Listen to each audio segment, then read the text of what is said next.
के लिए आप लख दातार खाटू श्याम बाबा को अपनी अर्जी जरूर लगाए। तो सबसे पहले आपको करना यह है कि एक नारियल ले लेवे, इस तरह से जटा वाला नारियल ले लेवे, एक सफेद पेज ले लेवे, ब्लैंक पेपर होना चाहिए जिसपे कुछ भी लिखा हुआ नहीं होना चाहिए, और एक पेन ले लेवे, लाल पेन आपको लेना है, और कलावा ले लेवे जिसे मौली बोलते हैं।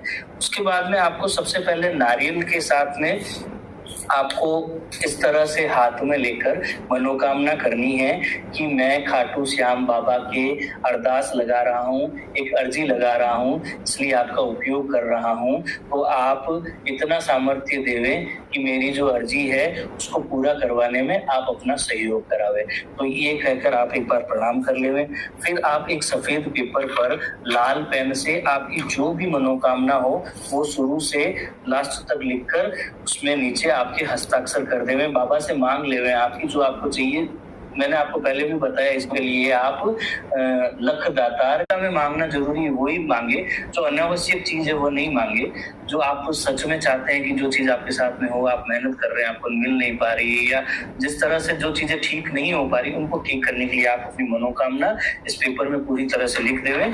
फिर इसको फोल्ड कर लेवे, फोल्ड करके उसको इस नारियल के ऊपर ये कला, कई सारे लोग बोलते हैं कि इसमें दक्षिणा डाले, मैंने सुना है, कई कमेंट्स में भी डालते हैं कि हम ये कर रहे हैं उसमें दक्षिणा। तो जो आपको सब कुछ देने वाला है उसको आप 11-21 रुपए देकर क्या कर लोगे, कुछ नहीं कर सकते आप, क्योंकि वो आपको सब कुछ देने वाला है। तो इस तरह से इसको कलावा इसके ऊपर लपेट लेवे, और इस नारियल को आप अपने घर के पूजा स्थान में रख देवे।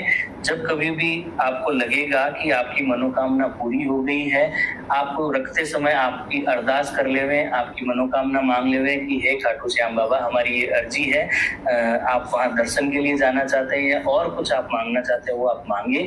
आप देखेंगे कि अगर आपने सच्चे मन से मांगा है और आपकी जो अर्जी है उसमें वास्तविकता है कि आपको उस चीज की आवश्यकता है, तो वो ऊपर वाला आपको जरूर देगा। क्योंकि कई बार होता ही है कि अनावश्यक आपने चीज मांग ली तो वो मिलेगी नहीं, क्योंकि हमारा सोचा हुआ कुछ और होता है, उसका सोचा हुआ कुछ और होता है। वो कई बार वो सोचता है जो हम नहीं सोच पाते, तो वो अपने लिए अच्छा सोचता है। कई बार अक्सर ये होता है कि आपके जीवन में कुछ चल रहा है और आपको लगता है कि वो गलत हो रहा है, लेकिन आगे जाकर आपको समझ में आता है, आज नहीं आएगा, कई सालों बाद या कई महीनों बाद, कई घंटों बाद आपको समझ में आता है कि आपके साथ में वो वैसा क्यों हुआ था। तो आप सबको खाटू श्याम बाबा की जय। और आप खाटू श्याम बाबा के इस तरह से अर्जी लगाकर आपकी मनोकामना के लिए अर्जी मांग सकते हैं, अरदास कर सकते हैं। के लिए आप